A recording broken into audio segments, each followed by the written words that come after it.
What's up, guys, and welcome back to another edition of The Second Take. This is going to be the first edition of our series called Oscar Watch, where we look ahead into the next year's upcoming Oscar potential movies and other movies that we're just absolutely excited to see. So, without further ado, let's go and dive into it, and then let's see what all 2026 has to offer. Here we go. So here we go. Let's take a look at what 2026 in film has to offer, especially when it comes to our Academy Awards. So first up, we have the Odyssey, and the synopsis goes, Odysseus, the legendary king of Ithaca, embarks on a long and perilous journey home following the Trojan War, chronicling his encounters with mythical beings such as the Cyclops, Polyphemus, and the Sirens, and the witch goddess Circe, while attempting to reunite with his wife Penelope. And this film will be directed by Christopher Nolan, who just came off of Oppenheimer. Christopher Nolan's on a roll right now. He's doing this at Universal as well. And we got a really big star-studded cast with Matt Damon, Tom Holland, Zendaya, Anne Hathaway, Lupita Nyong'o, Robert Pattinson, and Charlize Theron. So we got a lot of A-list names. We have a lot of big players happening in this film. And I think that this film could have a lot of potential with the Academy Awards, especially in things like the picture, director, screenplay, all the acting categories, and a whole bunch of text as well. On top of it being a big Oscar player, with the summer blockbuster release, I really see this film being a huge summer release. I see this film having a huge blockbuster and a box office success rate, especially with the stars of the cast and a big name director like Christopher Nolan himself. So I'm really excited to see what Odyssey has going on. We'll see if it plays at any festivals as well. Also, while we're going through this video, this is not to include anything that could be coming out of festivals such as South by Southwest, Cannes, Venice, or other things. So please keep in mind that there could be tons more films coming out. I'm only looking at what has been announced and what is currently set to premiere this year in 2026. Alright, so that was the Odyssey. The next one is The Social Reckoning. The Social Reckoning is directed by Aaron Sorkin, and this is going to be a follow-up sequel, quote-unquote sequel, to The Social Network back in the early 2010s. And the synopsis is, Frances Haugen, a young Facebook engineer, enlists the help of Jeff Horowitz, a Wall Street Journal reporter, to go on a dangerous journey that ends up blowing the whistle on the social network's most guarded secrets. So we can already tell this is going to be a pretty interesting story, especially following up with what we've seen from Facebook in recent news and what's happening in the social media climate that we see today.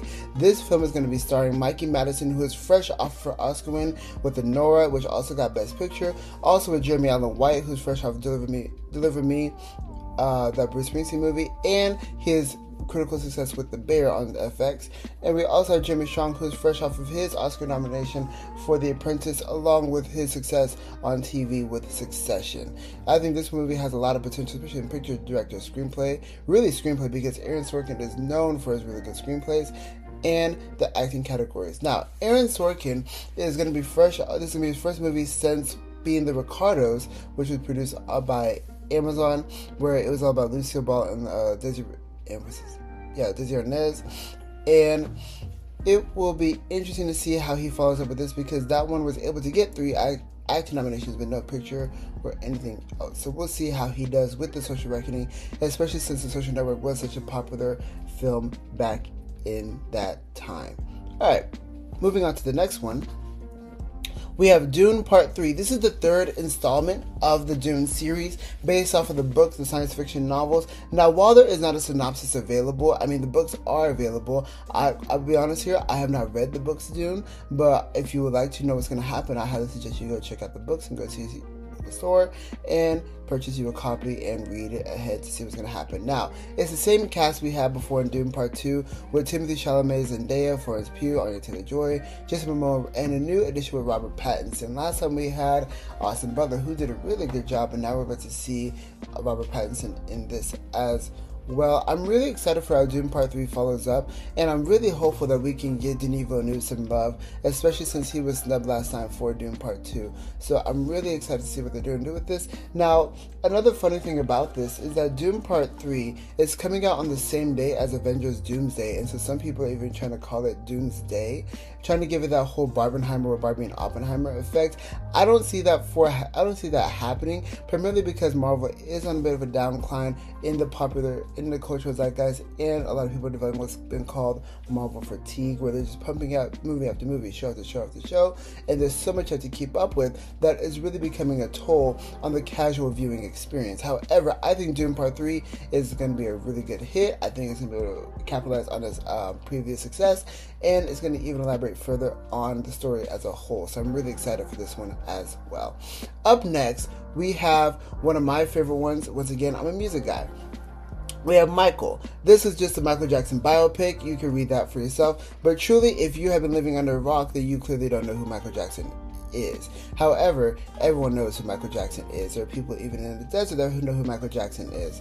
This is going to be the first part of the biopic directed by Antoine Fuqua, who is coming off of his last movie with Will Smith called Emancipation. And this movie will be starring Jafar Jackson, Coleman Domingo, Nia Long, Kendrick Simpson, and Miles Teller. Now, obviously, by looking at the poster right here, we're focusing on the first half of his life, from his time as a kid when he was on Motown, all the way up into his Thriller album. Alright? Jafar Jackson, by the way, is a new and upcoming actor who also happens to be the nephew of Michael Jackson himself.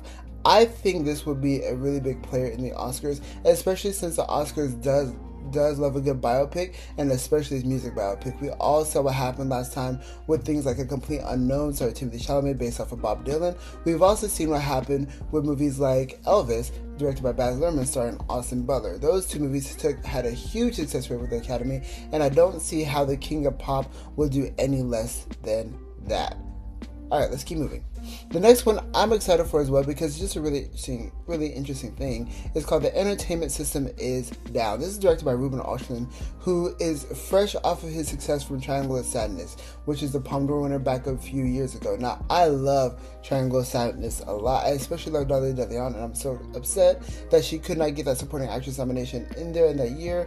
However, I think this is going to be a really interesting movie. The synopsis is as follows. Set on a long-haul flight where the entertainment system fail, and an eclectic group of international passengers are forced to face the horror of being bored. This is really interesting because I think that in our current climate today, we all are so used to having something in our hands, whether it be a smartphone, tablet, laptop, as I'm looking at right now, TV, or anything else like that. So it's really interesting to see, what will happen if we were to be in a climate where, okay, we have no technology, what do we do now? I mean, in my opinion, read a book. But it'd be really interesting. I'm curious as to how it's going to look. I'm excited for this one as well.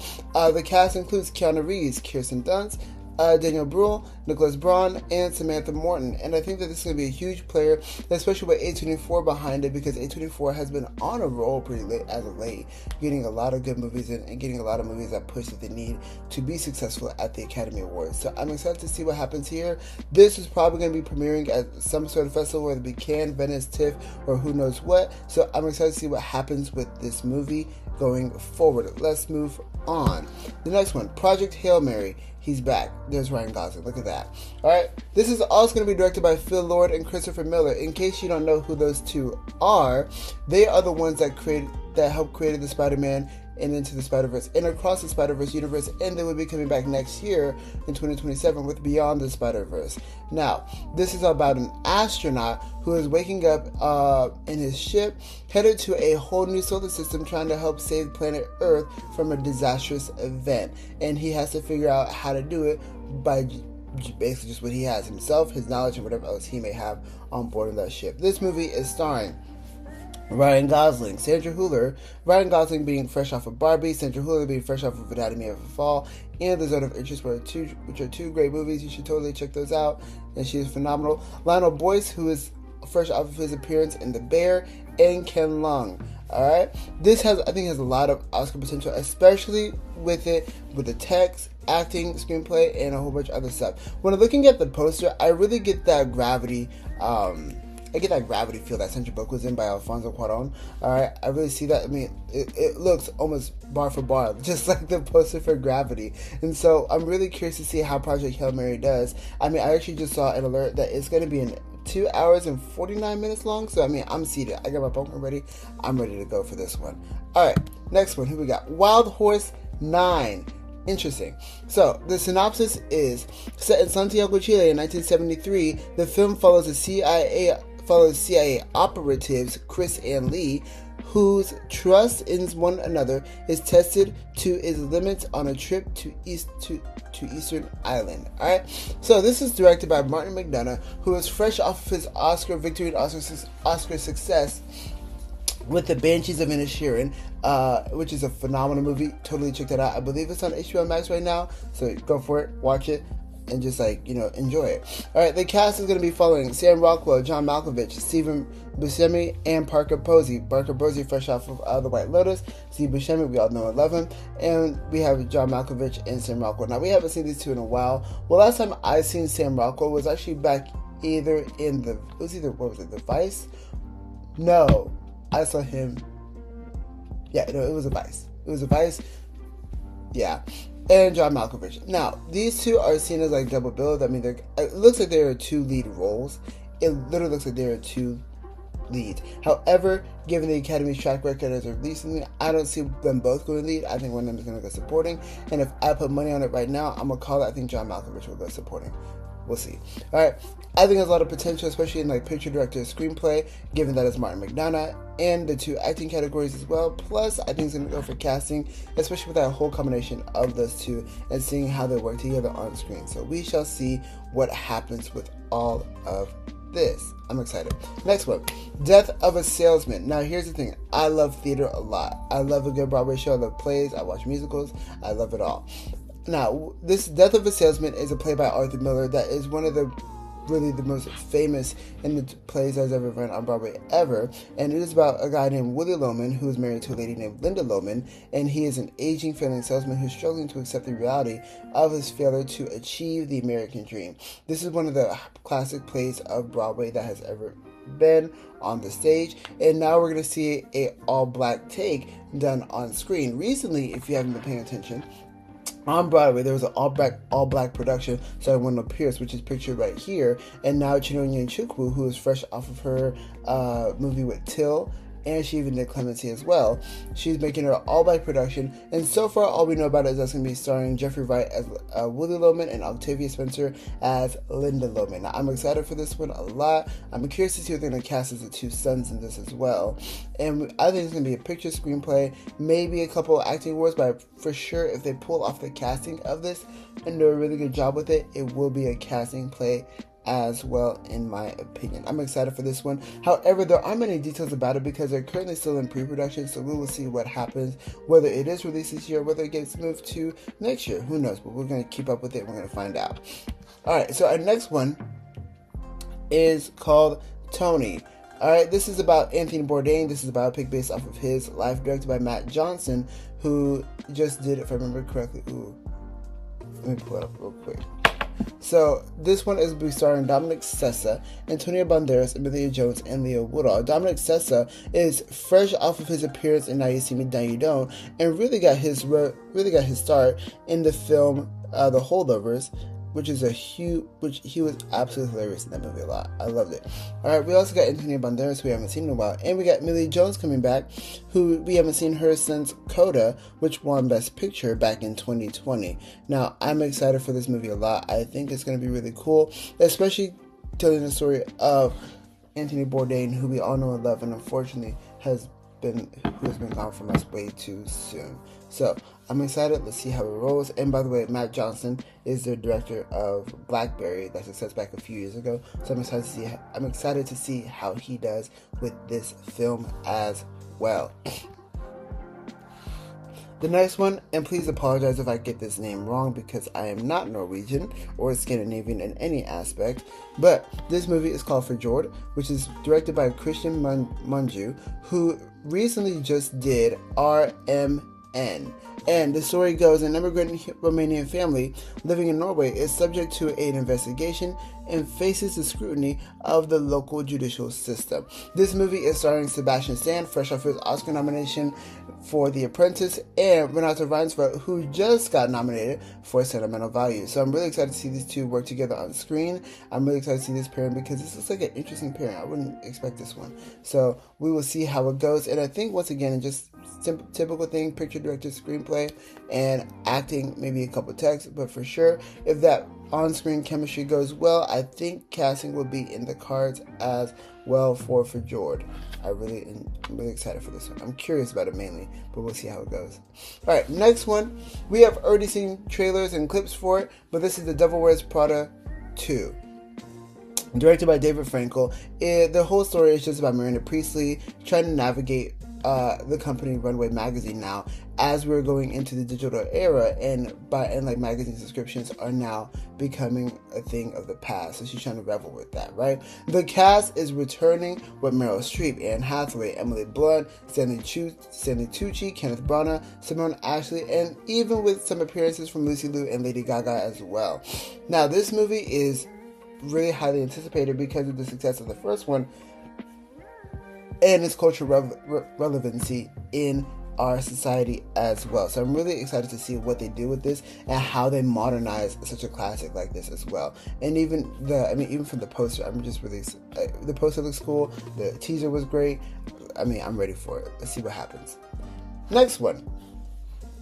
This movie is called Digger by director Alejandro González Iñárritu, and the premise is the most powerful man in the world embarks on a frantic mission to prove he is humanity's savior before the disaster he's unleashed destroys everything. This will be starring Tom Cruise, Sandra Hüller, John Goodman, and Jesse Plemons. So we already got a pretty good cast, and we got a pretty good set of players going on so far. I think it's going to be a good contender. I'm really curious to see how cinematography goes as well. There was just a trailer. I haven't seen it. I'm going to go watch it later, though.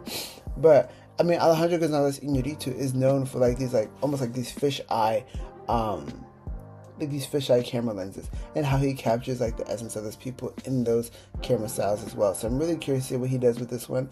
We haven't seen him since Bardo, which did not do as well because of what happened at Venice, and after the premiere of Venice they had to trim the film, but even still it just wasn't enough to get that movie in, but it did get that lone cinematography nomination. So we will see how his follow-up film Digger does in this case. Alright, the next film we have, and the last one on my list for the Oscar watch, is Disclosure Day. And let me just say, we're back. We are back. This is directed by Steven Spielberg. That trailer was phenomenal. And the synopsis is, if you found out we weren't alone, if someone showed you, proved it to you, would that frighten you? I'm already seated. I am. I love this cast. Emily Blunt, Josh O'Connor, Colin Firth, Eve Hewson, and Coleman Domingo. I think it's going to be really exciting to see these people really work together and bring out the story. We're getting kind of into Close Encounter of a Third Kind territory with this kind of film as well. And maybe a little bit of E.T., but not as kid friendly. So we will see what happens with this. I think this movie has all the Oscar potential, but especially with a summer release date, I think it's going to be a huge blockbuster as well going into 2026. So I'm excited for this. Now, these 12 films that I've shown you are all movies that I think are going to be good awards contenders or good Oscar prospects. Now, does that mean that they're going to get them? Absolutely not. Anything can happen in a year. We just saw what happened with After the Hunt this past year, So things can change, things can be pushed out, things can get critically panned. It just depends on how the movie does, how it plays at festivals, how it plays in theaters, how audience receive it, how critics receive it. There are so many different things that go into play here. Now, the next part, I want to show you the video because it's not just about Oscars, but we're here for movies as a whole. I want to talk about some potential blockbusters that I think could be really, really good. So the first one I'm excited for is Scary Movie 6. If you haven't seen it, the whole Scary Movie franchise is all about being a parody of scary movies of that time. And so with Scary Movie 6 coming out, I'm excited to see what they do with things like maybe The Barbarian, Get Out, Smile. What type of takes do they do with that, and what kind of scenes could we see? I'm excited to see what we get from the Scary Movie 6 film. The next movie on the list is called The Drama, starring Zendaya and Robert Pattinson. So clearly Zendaya and Robert Pattinson are about to have a phenomenal year with all these movies that they're in this year. This is just about two newlyweds about to get married, and I don't know anything else about that. I've seen the trailer, I enjoyed it, and I will be seated for it. That's all I got. And I think a lot of people will be too, since Robert Pattinson and Zendaya are such two popular figures, especially with the younger crowd like Gen Z, like myself. So I think it'll be really exciting to see how it does in theaters this upcoming spring. Next one is I Love Boosters. I Love Boosters. I have no idea what it's about. All I know is that it's the same director of Sorry to Bother You back from 2018, I think, so that film came out. I can't remember. Starring Demi Moore, Keke Palmer, and Lakeith Stanfield. So I'm really excited to see what they do with this, especially because it's going to be having a South by Southwest premiere, and so I will see what happens at the premiere. Alright, next one is Spider-Man Brand New Day. Now, earlier in the movie, or earlier in the film, or earlier in the video, I'm so sorry, I was talking about Marvel fatigue. I think Marvel fatigue exists, but I don't think it exists for Spider-Man. I think Spider-Man is something different, something special and unique because Spider-Man movies have not been so weaved into the MCU universe as a whole. I mean, yes, they are a part of it, but they haven't had the meshing of things like Thor: Love and Thunder or stuff like that. So I think this one should be pretty safe. I think it's gonna be an absolute hit with Tom Holland and Zendaya coming back, and I'm excited to see what they do with it, especially where they left off with No Way Home.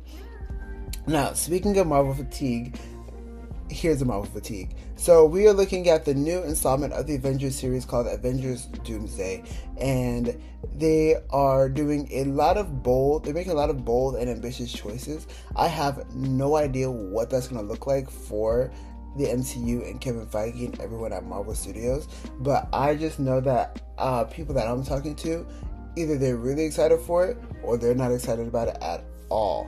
So we will see what happens, and we will definitely see how the audiences react to this. Once again, this is premiering the same day as Doomsday, so if you want to pick and choose which one you'll get, go for it. But I think theaters gonna I think it's gonna be a huge battle between Warner Brothers and Disney, trying to figure out which theaters will play which screens, and especially trying to share the IMAX screens as well with those two films as well. So we will see what happens with that.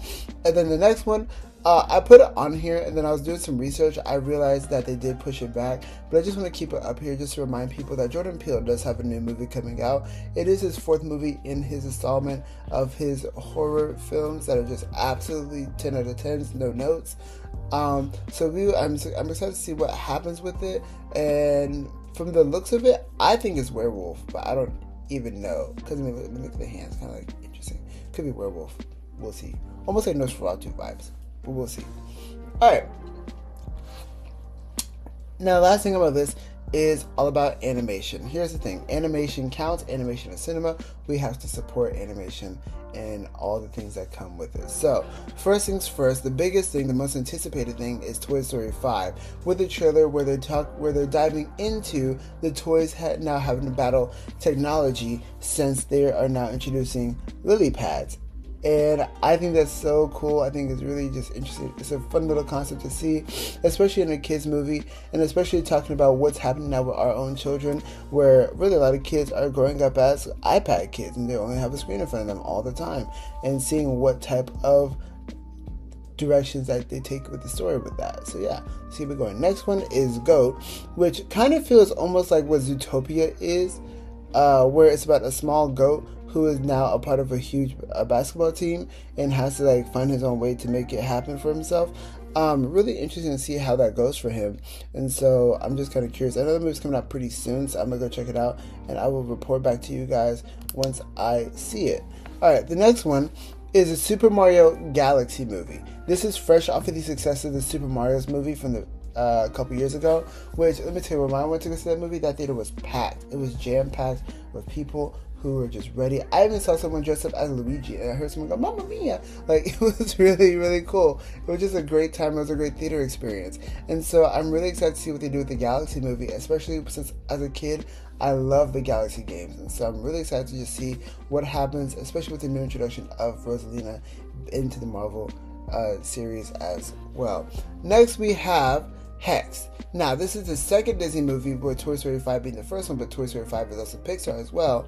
Hex is just Disney, and it is about a young boy who is he's socially awkward, but him and his mom are now discovering that the lives are going to change because I guess he has secret powers. So I'm really curious to see what Disney does with that and see how much they can capitalize on the success of that. And the last movie I have is called Hoppers. Now, Hoppers is another Pixar film where it's about a scientist who is working on a thing of helping out animals and being able to communicate with animals as well in the forest to see how they can do more research and all that other stuff. It's really, really cool. Once again, these are just incredible.